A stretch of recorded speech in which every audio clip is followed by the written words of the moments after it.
देखिए, इख्तलाफात के बावजूद भी किसी से नरम मिजाजी के साथ या खुश अखलाकी से पेश आना अगले की कमजोरी नहीं होती, ये अगले की तरबियत और उसका आला ज़र्फ़ी हुआ करता है। माशरा बहुत खूबसूरत हो जाए अगर हम ये बात समझ लें कि ये उस बंदे की कमजोरी नहीं, ये उसका आला ज़र्फ़ है। और हुज़ूर अकरम सल्लल्लाहु अलैहि वसल्लम ने तो फरमाया है कि अगर कोई बंदा हक पर होते हुए लड़ाई छोड़ दे तो उसकी इज्जत का मैं ज़ामिन हूँ, इसका अजर कल क़यामत के रोज़ उसे मिलेगा।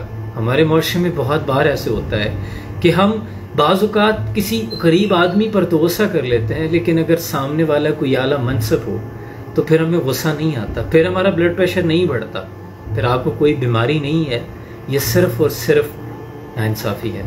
अपना बहुत सा ख्याल रखिए।